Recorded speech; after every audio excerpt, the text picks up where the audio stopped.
Hello, White Sox fans, and welcome into a winning edition of the Sox On Tap postgame show. It's Tony on Tap alongside NWI Steve, here to talk about a 7-3 White Sox winner. Steve's just getting back from the ballpark. He's probably amped up. Steve, how are you doing tonight, my friend? I'm feeling much better than I was last night. It's always good to talk about a White Sox winner. Put one in that left-hand column, baby. We are hashtag back in the left-hand column, Steve. It's got to feel great. I know you and I were out there at the ballpark yesterday. It was a good time. Liam Hendricks came back. We'll talk a little bit about yesterday's ball game. We'll talk about tonight's White Sox winner. Before we do that, be sure you're following the show at Sox On Tap on the twitter.com. You can follow Steve at NWI_Steve, myself at Tony on Tap. Check us out on the YouTubes. It's youtube.com/OnTapSportsNet. Hop in the comments. It's a late night show. I'm fairly certain it's past Steve's bedtime, and we're here talking about a White Sox winner because that's what we do. Steve, let's just get into the last 2 days of White Sox baseball. Yesterday was Memorial Day. We got to, have some family time at the ballpark. It was a great time. Despite the outcome, I want to talk a little bit about yesterday before we get into today's winner. We'll kind of glance over this because it's not as fun to talk about a loss as it is about the winner tonight, but just some ballpark experience things that we noticed right off the bat yesterday. They weren't checking tickets to the 100 level. I know that's big news for Sox fans. They weren't checking tickets on a holiday Monday night ball game against the Angels to the 100 level. Steve, just first impressions walking into the game yesterday as we came up those ramps. Were you surprised at all? I was very shocked, if I'm being completely honest with you, and I can hashtag confirm that they did not check again this evening. So that's 2 nights in a row. Now, today, to be expected a little bit. No tickets today? No ticket checks? No. Okay. Interesting. No. You would think with it being a holiday, primetime opponent with Shohei Ohtani and Mike Trout coming into town, a little bit of a bigger crowd coming in there. You would definitely anticipate that. And I know I sure as hell did. That's the whole reason why I, was looking to secure a lower level ticket because, game like tonight, I'd just be like, you know what? I'm just going to get that 500 level ticket. I'm going to work my magic. I'm going to do what I do. I'm going to get down there. Yesterday, I will say I was definitely surprised. So it'll be fascinating to see Saturday. My appearance at the ballpark Saturday, TBD, but you got the bucket hat giveaway. Anytime you have the giveaways. It is a bucket hat giveaway on Saturday. I was thinking to myself in relation to this bucket hat giveaway, who from the Sox On Tap crew would rock the bucket hat the best? Bradley. That's the same name that I'm coming towards here in terms of that answer, Steven. Do you think we'll get a Buzz On Tap appearance at the rate on Saturday? And for all those betting people out there, big better guys, he's 0 for 2, I think, so far this year. So my hypothesis earlier in the year, not really checking out getting Buzz On Tap back to the ballpark. Well, listen, I think we all know that Bradley, big bucket hat guy, if there's one guy within this alignment that is going to get that bucket hat, it's definitely him. I'll do it, but I just don't think I can pull it off. Will you rock it on the show? Would you like me to? Would you like me to? If our guy Buzz is not going to get the bucket hat, I think somebody. I have a bucket hat. I can do it. I'm willing to do it. All right, so that's fair enough. Maybe I'll try and get out there with you on Saturday. This is what maybe we'll dual rock the bucket hats. If this is what the people want, we'll have to ask them. Maybe that'll be the poll in the Spotify after the show because we can run polls now apparently on Spotify. If you're not running a poll, what? Yeah, we can run some polls on the Spotify, and we can ask the people if they want to see Steve in the bucket hat, me in the bucket hat. We'll figure it out. Maybe I'll get out there too. Michael Solzars is here. Yes, you and I were on the scoreboard last night. Hashtag confirmed. Hashtag confirmed. We were on the scoreboard last night, Steven. I'll give you the floor here. This one caught me by surprise just a little bit. We were talking some shop. We were talking about Beard Game while this took place. So I'll give you the floor here. How did you feel about the scoreboard appearance that you and I both made at the rate last night? I felt good about it. I mean, listen, I am, if nothing else, a man of the people. So to go out there, give the people what they want, give the people what they need, what they expect.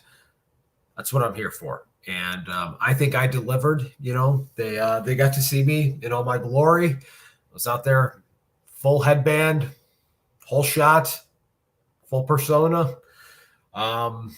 People got what they expected yesterday. And I did not disappoint, if I'm being honest. They did. They definitely zoomed in on me a little bit. I was taken by surprise that you and I made the scoreboard, but maybe I shouldn't be. Maybe they knew that was, the two post-game guys out there talking shop. I believe you and I were discussing Aaron Rowan's facial hair at the time that they decided to pan to us in the crowd, Stephen. And I've asked you this before, I think publicly once. Will you ever bring back just the chin beard or the Paul Konerko? Listen, that's a very touchy subject. In the last 10 years, I've been a beard guy for 10 years now. And according to the laws of the Geneva Convention, whatever facial hair you have when you hit the age of 30 is what you have to stick with. It's a bylaw. I don't make the rules. I hit 30. I didn't see this in the bylaws. I apparently did not read the contract, so I'm stuck with this. Yeah. So, I've been a full beard guy for 10 years now, with the exception of one time for a Halloween contest or costume. I shaved the beard. I went as Squints from The Sandlot. Babyface, the whole shot and everything. I believe the full name is Michael Squints Palidorus. That checks out. It does check out. So, has it happened?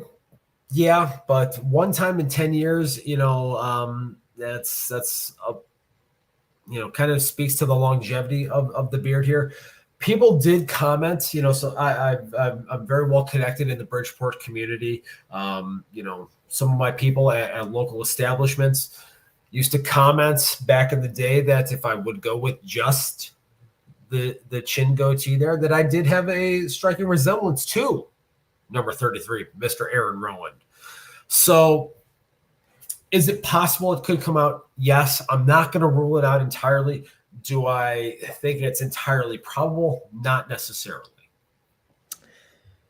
We'll see if we can make that happen. Maybe an Aaron Rowan beard in a bucket hat will be an appearance on this show. We'll see if we can make that happen. No promises, as always, but we'll see what we can do here. Steve, yesterday's ball game, we saw Liam Hendriks make a return to the mound for the first time since his diagnosis of non-Hodgkin's lymphoma. I think this came sooner than a lot of people would have expected it to, including his own teammates. Just a wonderful reception he got. I know I had to fire off the sarcastic tweet that not a lot of people appreciated, apparently, that throwing a closer in a non-save situation sort of led to the demise of the White Sox yesterday, although they were already down. The story trumps the outcome here in every single scenario.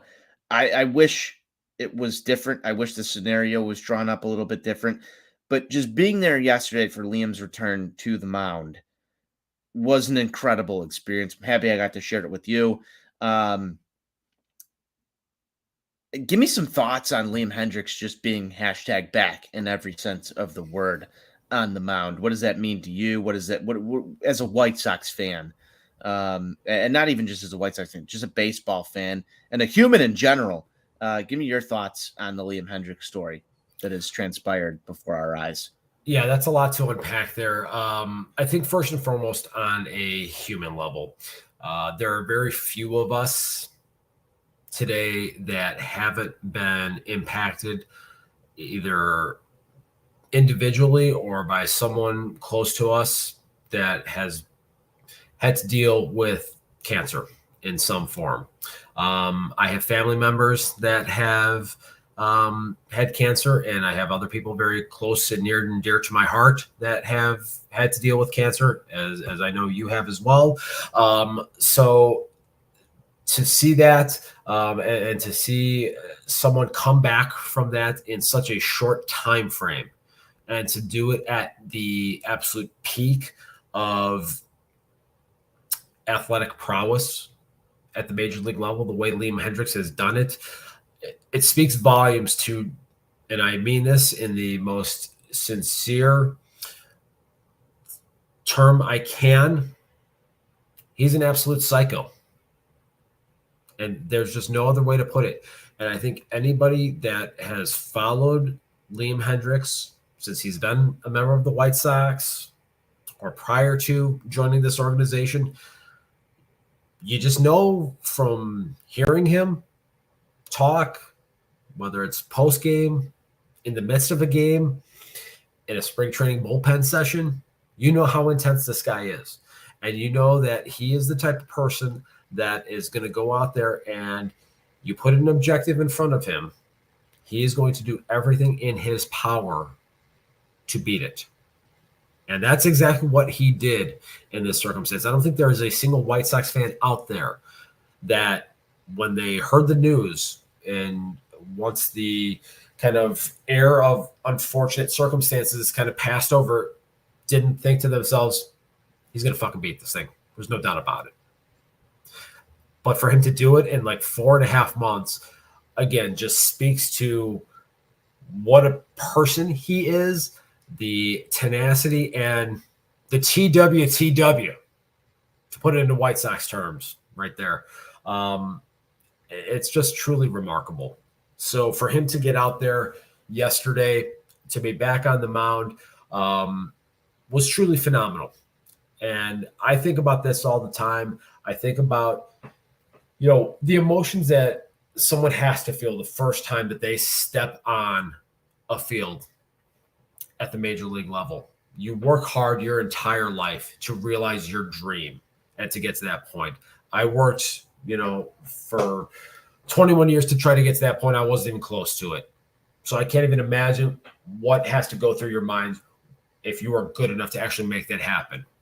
To get to that point and then have this happen to you, to have to overcome cancer, work and fight your ass off to get back to that point, and then get back out on that mound, it has to just be the most exhilarating feeling in the world. Extremely well said. Rahul in the comments also said, well said, Steve, TWTW. To me, it just exemplifies something that we've said on the show when it comes to cool and tough, right? Like, that is cool and tough. When you're faced with a diagnosis like that, it's life-changing. It's life-changing in every sense of the word. People fear this being said to them. And Liam Hendriks is just like, fuck it, I'm gonna beat it. Exactly. That is every sense of the definition of cool and tough. It's every give me 25 Liam Hendriks. That you can't ask 26 for actually. more than that. Yes, give me 26 of them. The fact that he's back on the mound, and you heard comments from teammates saying that he was doing full workouts during this. I sort of take this as, it doesn't matter if it's baseball, just every life lesson that you can sort of sum up into one. He tackled it head on. He tackled this with the same sense of urgency that he tackles everything. And that's something that I think, just as a human, Steve, like, we get faced with adversity every day. Some challenges aren't cancer.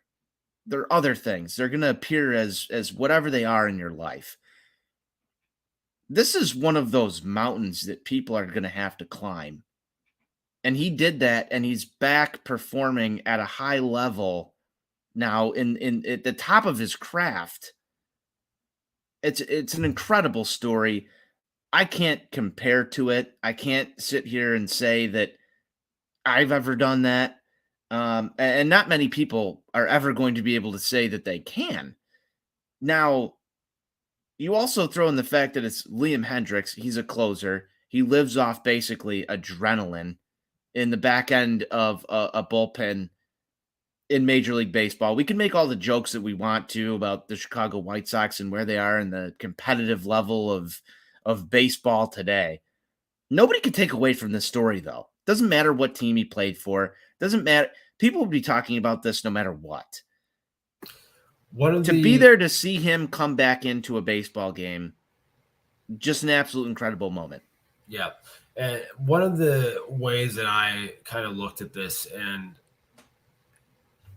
when you're, as a human being, when you're faced with adversity, whatever it is, if it's something as severe and serious as a cancer diagnosis or anything else that you face in your life that is an obstacle or a potential roadblock, as a human being, you've got a choice. You can wilt under the pressure, develop a woe is me mentality, and just wallow in pity, or you can do what Liam Hendriks did, and you can say, fuck it, I'm going to beat you. You don't stand a chance.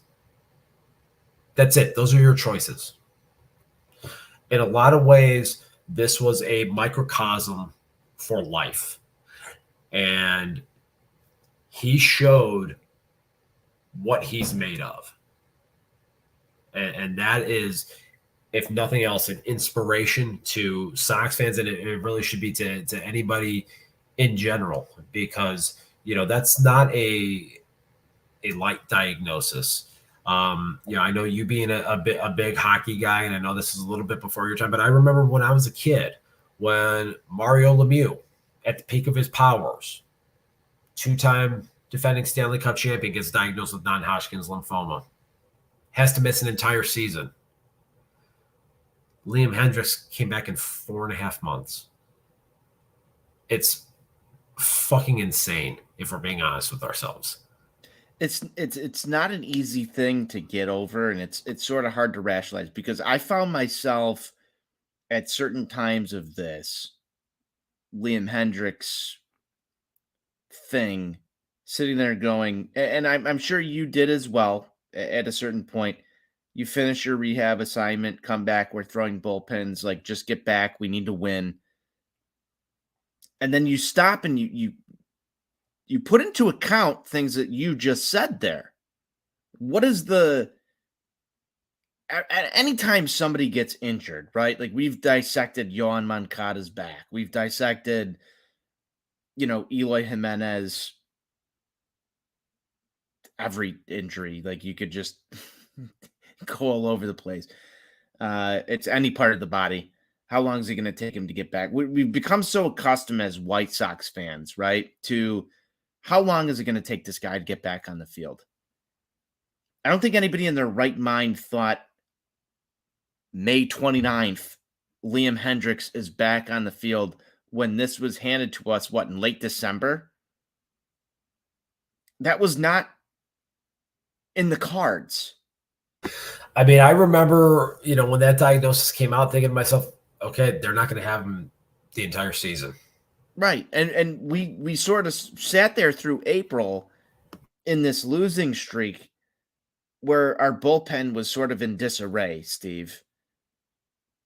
And it was hard as a baseball fan, at least for me. I don't know about for you, but I'm sure there's other people out there. It was hard for me to sit there and say this bullpen was at full strength the way that Rick Hahn wanted to assemble it. But from a very human aspect, it could not be. And in reality, it shouldn't even be where it is right now, because this guy went out and did what he did. handled this situation with such prowess, handled it the same way he would close everything else down. It's a very human moment to sit there and realize everything you had just said about how it can be a teaching moment for White Sox. I don't even think it's just White Sox fans. It's people in general. This is a human interest story. Incredible what took place here. And to be there yesterday to witness him standing in the bullpen, basically just doing dry runs before he got ready to sort of swallow that moment and say, you've got to get out there. You could throw everything else aside. Yes, the White Sox lost yesterday. Should they have won a baseball game? Sure. But the human interest story that took place is not something that you're going to see every day. And it really honestly should be an inspiration to people just in general to stare down that mountain, that hurdle, that obstacle that they're going to get thrown at them. I'm lost for words in terms of, holy shit, if that was me, could I fucking sit here on a post-game show, Steve, or would I have to bow out, right? Like could I show up to work every single day and perform what I need to perform? The way that he beat this was awesome. The charity work that he's done during this whole entire journey is tremendous, speaks volumes. There is no amount of press that this guy can get for what he's done that is over the top. So it's really cool that he is a member of this team. Does that replace winning a World Series? No, it doesn't. But I think we need to stop time for a second here and just appreciate what we just witnessed that is so close to us as White Sox fans, because that could be anybody else out there. And hopefully that helps somebody. Hopefully somebody who's trying to go through something that is an obstacle, that is a hard diagnosis, can listen to that or look at Liam's story and say, I can do this. And I hope with every ounce of my being that inspires somebody to go fight the way he did. We saw a sign that a guy was carrying yesterday into the ballpark that said, hey, Liam, I'm fighting too. And that was very touching to me to see somebody else come out there and draw inspiration from that. I know we don't normally go down these paths on post-game shows, but I have to bring it up. I think it was inspirational to people. That's a really cool human moment here, Steve. No, it absolutely is. Again, I think it just speaks to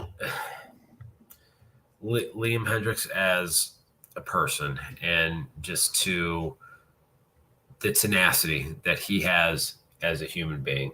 And on a human level, it just shows when you're faced with adversity like that, you've got a choice to make. You can fight it head on, or you can wilt under the pressure.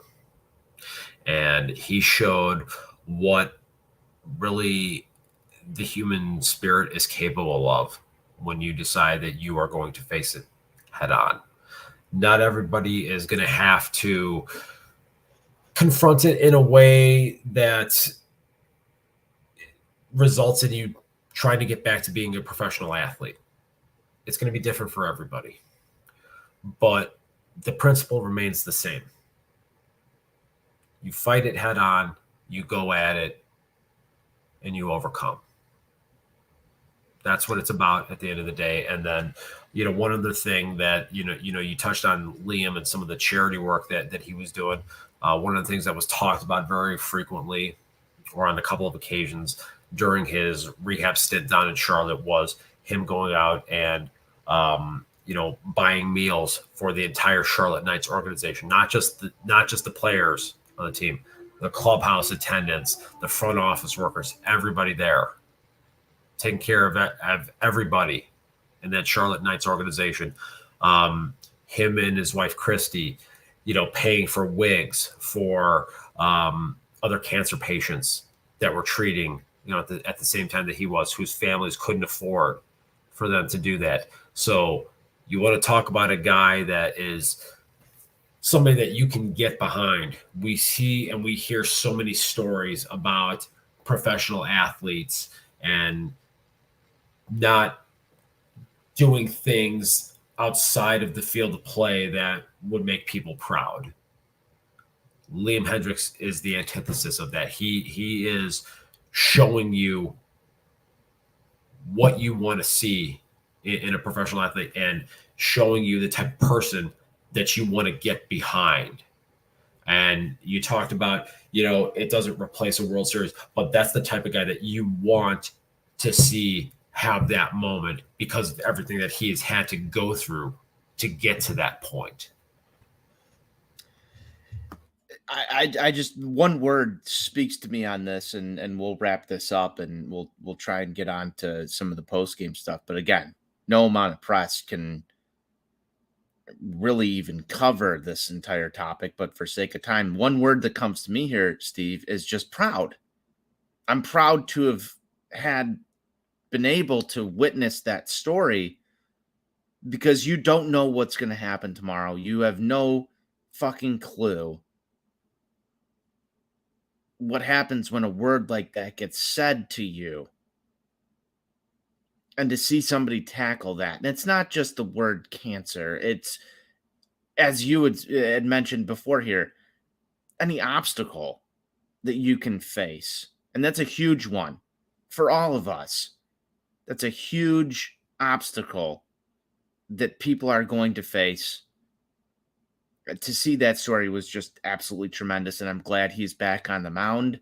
I'm glad he's doing what he loves, and he's doing it for our favorite team, the Chicago White Sox. We cover them. We talk about them all the time. He's going to provide tremendous amounts of value. Yes, this was a obstacle for the White Sox to overcome as well, with him being gone. And they handled it as much as they could. I think that we've had plenty of shows here, Steve, where we've talked about how much we've missed him. Maybe not in so many words. Maybe those were more, just sort of frustration that we've had watching our favorite baseball team. But having Liam Hendriks back in that bullpen, I think will shore some things up. Might be too little too late in certain circumstances. And we'll go back on and forth on that throughout the rest of the season. But from a human interest standpoint, this was a tremendous story. I think probably one of the biggest storylines the White Sox will have this season, if not through this decade, of looking at White Sox baseball and what somebody's done. So just very happy that Liam Hendriks is, in every sense of the word, Steve, that you like to throw out there on Twitter, he's hashtag back. He is hashtag back. That is hashtag confirmed. Thank you. I'm glad that we've got the confirmation on it. Steve, yesterday the White Sox weren't able to put it together and win a ball game, but tonight they were able to do so. You were in attendance tonight there for the 7-3 victory. How was the gelato tonight, Steve? The gelato was sufficient. I will say I've had better gelato. We definitely saw worse gelato just 5 days ago. He put him in a position to win a baseball game. He wasn't particularly sharp, I think, especially early on. I mean, look, he goes out there, first hitter of the game, gives up a leadoff home run. So right away, you're behind the 8 ball once again. Kind of a repeat of what we had to witness the day before. It's, hey, I wasn't even in my seat. I was standing in line looking to get, a couple of dogs and a couple of polishes, for me and Jonathan. And I'm having to watch on the screen. Lead off home run. Ordering polishes? I mean, Par for the course. Whoa, hey, whoa, guy. Whoa, hey. I mean, you told me yesterday when we were at the ballpark that the Polish sausage was better than brats and it was better than hot dogs. So and better than inferior Italian sausage. Hey, those are just hashtag facts only. Oh, I mean, whoa. Just saying. But anyway, that's not why you called. So you fall behind early, and you're just kind of thinking to yourself, okay, here we go again. And the team responds back, bottom half of the first inning, ties the game up. So you're like, okay, hey, we're back to even. And then Lucas Giolito goes out there, gives up 2 more. So it's a 3-1 game now at this point. And you kind of felt the collective air of the stadium go out a little bit, and just that feeling of dread setting in almost. And it's like, okay, well, it's 3-1 now. This team's behind. We've seen this movie before. We're just kind of playing out the string here a little bit. And to his credit, he buckled down after that. He kept it there at that 3-1 margin and gave his offense an opportunity to go out there and to pick him up, which they eventually did. So that was definitely positive to see. Let's turn it over to that offense. The bottom of the 4th. I love crooked numbers. I think you love crooked numbers as well. I love crooked numbers. Hashtag confirmed. 5 runs in the 4th inning, Steven. Let's talk about how that got done right there, because that was the inning that won the White Sox this ball game. I'll take it away. You were in the stadium for this. I mean, listen, the biggest thing about it was when you have a somewhat maligned first baseman that isn't just a little slapdick singles hitter that can actually get you extra base hits, every once in a while. Good things can happen. And we saw that from Andrew Vaughn here today. Big RBI. This is, do you sort of credit yourself for writing an article about Andrew Vaughn? I'm not saying I'm patting myself on the back, but I'm also not saying it. Okay. I was just wondering where we were at with that. It's good to see Vaughn come through here. This is 2 days in a row now. I've been in attendance. It's almost like he's felt inspired by my presence in the ballpark. He might know you're there. I mean, he saw you on the scoreboard, so he knew you were watching. He knew you were watching. It's true. He was like, "Hey, that dickhead in the headband, that was talking all that shit about me. He's here. I gotta fucking do some stuff now." So you want to see that, and so he went out there, big 3-run double there today. Give this team, the lead and put them in a position here to break a baseball game open. And that was very pivotal. You want to see Andrew Vaughn just get going and continuing to build some positive momentum. I know there's a lot of people out there that think that I want to see him fail, that I am taking joy in writing articles that I did recently about it. That's not true.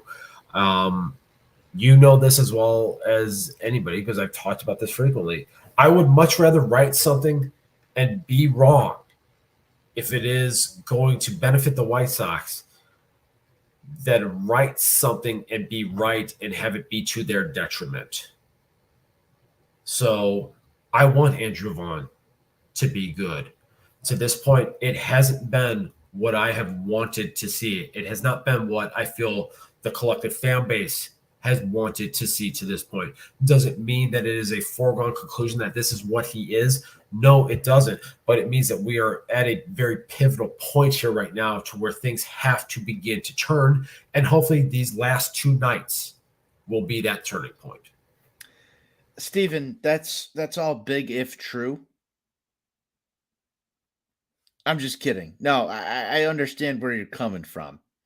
Where the I will give you this. You know where the line draws in the sand when it comes to pivotal moments.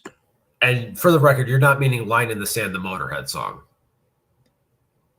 No, I'm just throwing stuff out Okay. there. If you've Okay. got references to lines and sands elsewhere, I'm just throwing it out here from a very White Sox perspective of the line in the sand. I think was drawn with Andrew Vaughn specifically, but it was good to see him come through in a big spot tonight.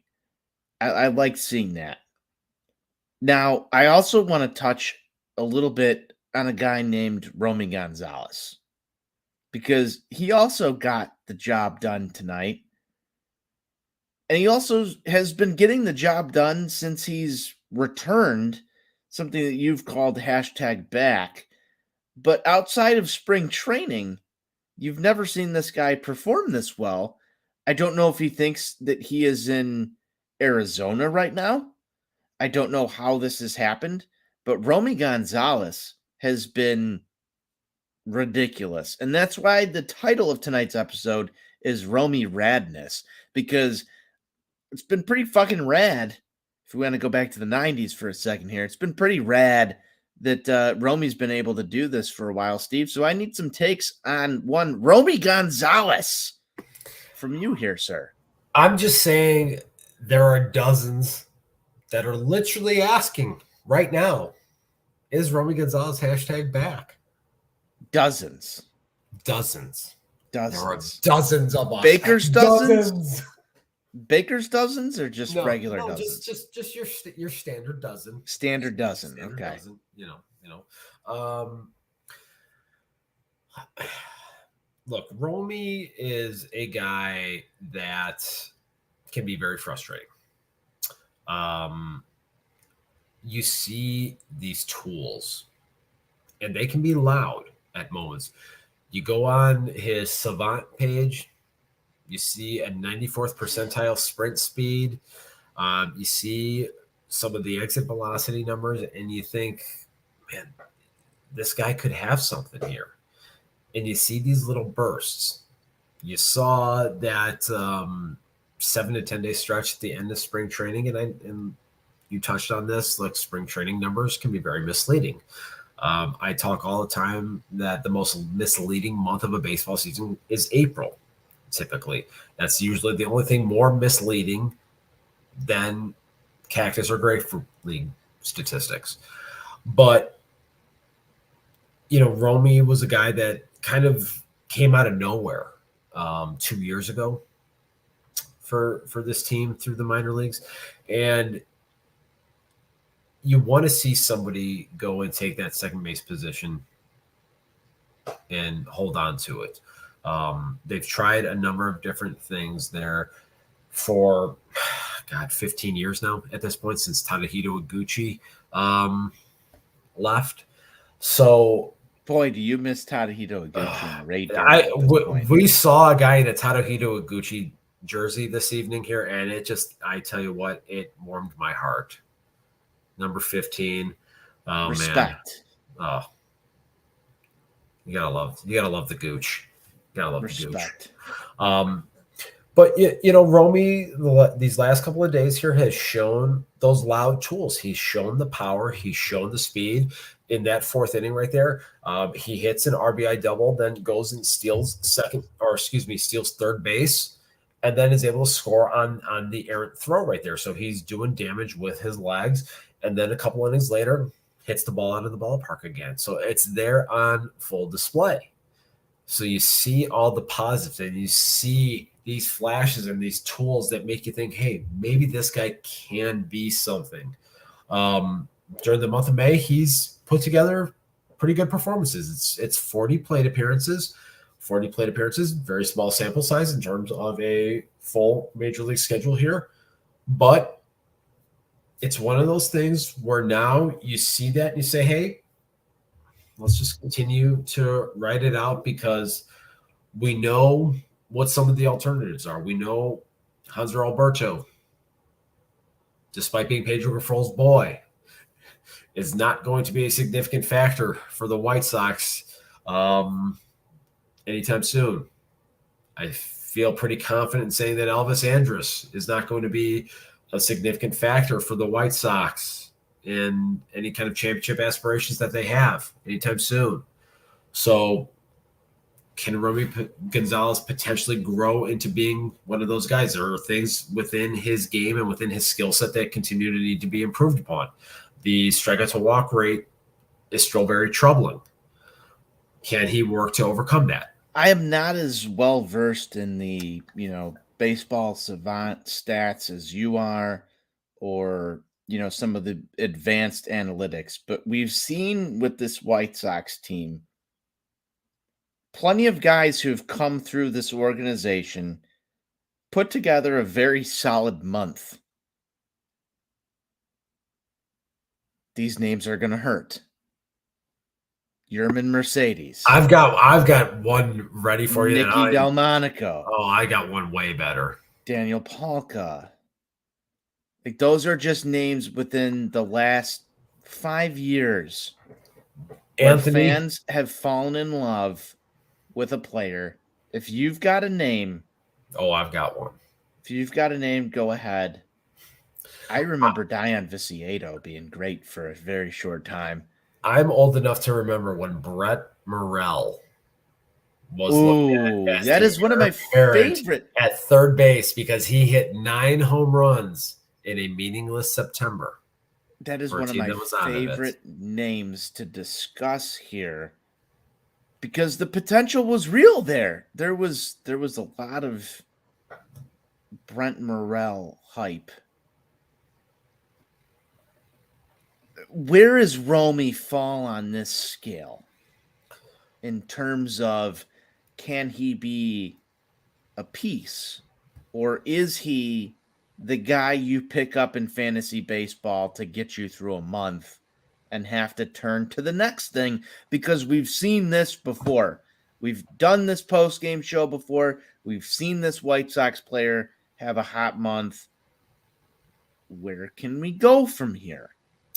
I think at the end of the day, what it's going to come down to is how well is he going to be able to put the bat on the baseball? If he's going to have a 35% strikeout rate with a sub 2% walk rate, then odds are he's just that guy that's going to carry you for a month. As Buzz would say here, you're going to have a bad time. Yeah.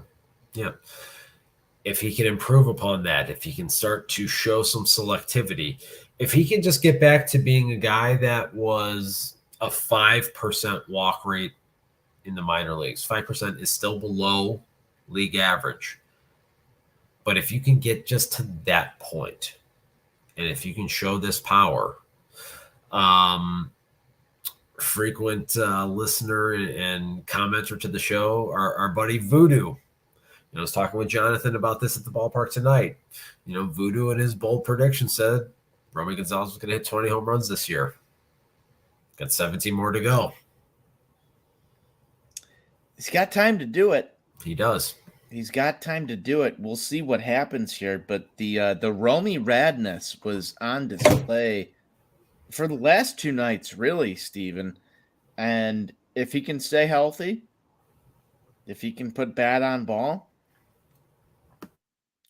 Romy Gonzalez finishes the season with more home runs than either Eloy Jimenez or Yohan Moncada. I think we've got some real discussions. We've got some real discussions here. I don't know if he'll beat Jake Berger, but it's got a ways to go. It'll be interesting to see what transpires there. Sox were able to get enough offense there in the 4th inning to get the job done. Romy provides some insurance runs there for all of us in the 6th. Steven, Giolito gets the win tonight, if you're into that sort of thing. The bullpen was able to hold him down. And it was a little bit scary at times, but Aaron Bummer came in and he was able to strike out one Shohei Ohtani. How were you feeling during that at-bat? I will tell you this much. That was the Aaron Bummer guy that we all pined for. Those of us that back in 2019 when we saw this guy and what he could be, He was on full display there. And it was funny because I had commented to Jonathan because they showed a graphic on the scoreboard there that he had, in 6 of his last 7 appearances, been scoreless.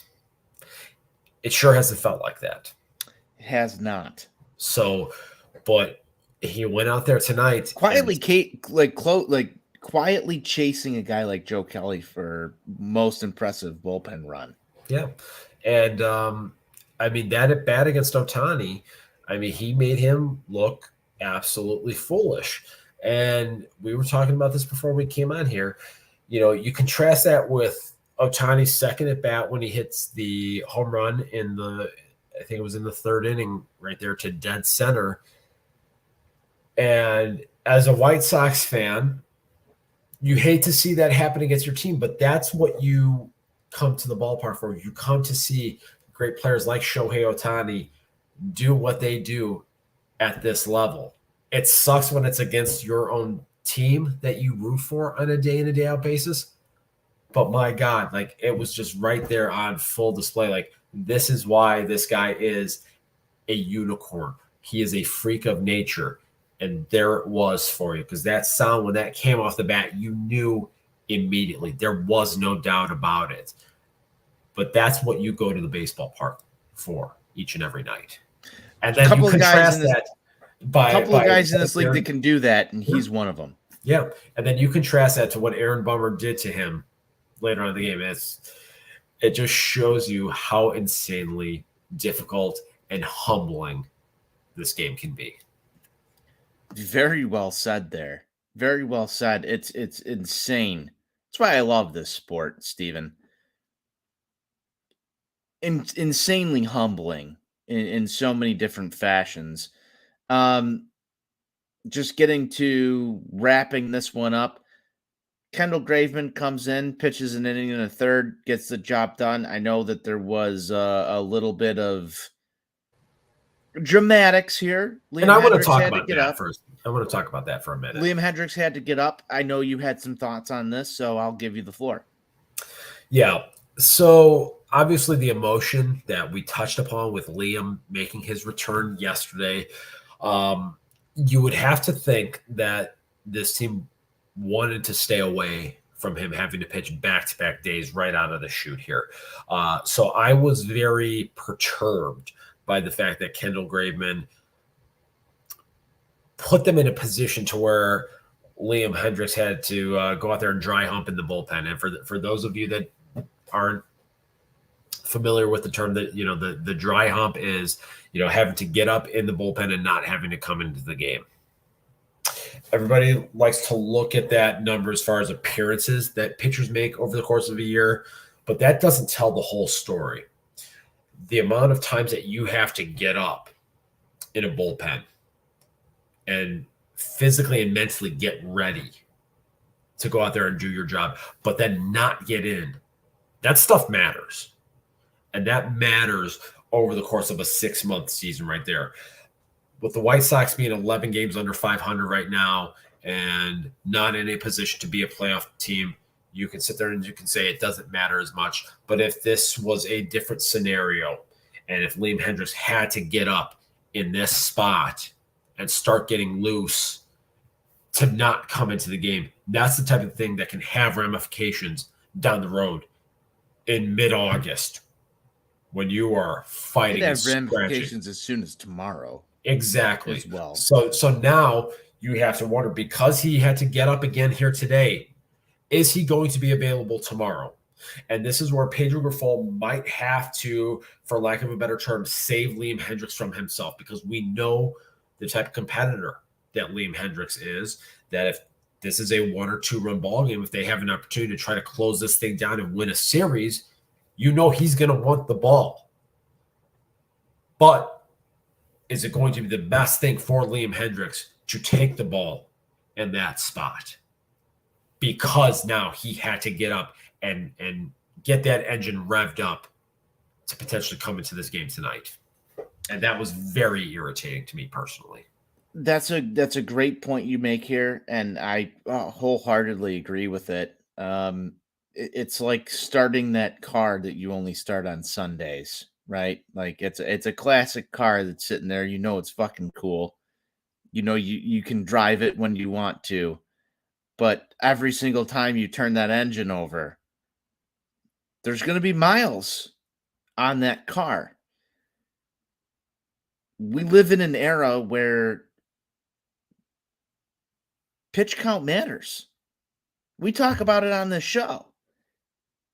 You throw 30 pitches in a ball game. Well, the pitcher that's in the bullpen, if he takes 30 pitches to warm up, that's still miles on the fucking car. So I get exactly where you're coming from here, Steve. It was sort of unfortunate to see there. That could lead to, it has to be Joe Kelly or it has to be Kendall Graveman again tomorrow, or maybe it's Bummer or Could it whoever be it is. Jelly? I think it's Joe Kelly. Jelly, maybe Joe Kelly. Who knows? Depending on which Jacqueline Hyde version you want of Joe Kelly versus Jelly. I don't know, but that matters when it comes down to you and I drinking victory beers, talking about a White Sox winner versus a White Sox loss. It's irritating. It's irritating that we get beat. And I'm going to say it. We get beat on the margins with this shit way too much as White Sox fans. And that's what adds to the frustration. That's what adds to the attitude we have towards the team because of shit that could potentially happen like this. Might not. Maybe Liam Hendricks comes in and shoves tomorrow. You never know. But what are you buying down the line? And we know this team has a giant hole to dig themselves out of. Didn't have to do that tonight. Sox win 7-3. I'm glad you got to take in a winner tonight, Steven. You got any final thoughts and maybe a pick to click for tomorrow? We've already gone 52 minutes. We're going to try and close this out by the hour here. Final thoughts are, it was good to get back to the ballpark and back-to-back days. Like, I'll give you some credit. This is way past your bedtime. We're sitting here talking White Sox baseball, and I'll enjoy every second of it. But it's good to put one in the left-hand column. So I will always take that. So if you give me a choice between getting to bed early or staying up late and talking about one in the left-hand column, I know which one I'll take each time. So that's good to see right there. And it was good to see the bats come alive and do so and come from behind fashion. So that was a lot of fun here tonight. As far as pick to click goes for tomorrow, I'm trying to think of who's even on the mound for the Los Angeles Angels of Anaheim. I'll grab that for you here. Orange County of California of the Pacific time zone. We've got Berea on the mound, and tomorrow is also Lance Linde for the White Sox. Okay. With Berea on the mound, I'm going to go ahead and I'm going to stay with Romy Gonzalez because he is #back. I like that. We're gonna ride this wave, baby. I like the Romy Gonzalez pick. The Sox have not seen Berea very often. In fact, I believe Yohan Moncada and Benintendi both have the most plate appearances against Berea, each with 6. No one has really touched this guy up at all. In fact, Sebi Zavala is one of the only guys that has a hit against Berea. So was that Sebi Zavala's last hit in general? Could be. Yohan Moncada, I believe, has 1. Tim Anderson. We need to talk about Yohan Moncada real quick here because Go ahead. We saw this happen. I want to say it was in the 7th or the 8th inning. He had a plate appearance, took a swing, and we saw him hunched over, grimacing a little bit. And we've talked about this on the show, the protruding disc issue in his back. Mm-hmm. He looks like he was definitely favoring that. a little bit after that swing. There was a foul ball down the third baseline that he kind of moved a little gingerly towards, and you could just kind of see he wasn't going full bore at it. Jonathan and I both noticed it and commented on it a little bit. So it would not shock me at all to see Yoan Moncada not in the lineup tomorrow because of this, for whatever kind of maintenance is necessary. Talked about this for a couple of weeks now here. This is the type of thing that can flare up at the slightest little issue. Especially with the day game tomorrow. Right. Exactly here. So, whatever kind of treatment he was getting post game here or tomorrow prior to the 110 first pitch, I would be very shocked if we see Yoan Moncada in the lineup tomorrow. Fair enough. With that said, I'm going to go Jake Berger. It's been a while since we've seen him just light a game up, so I feel like he might be due.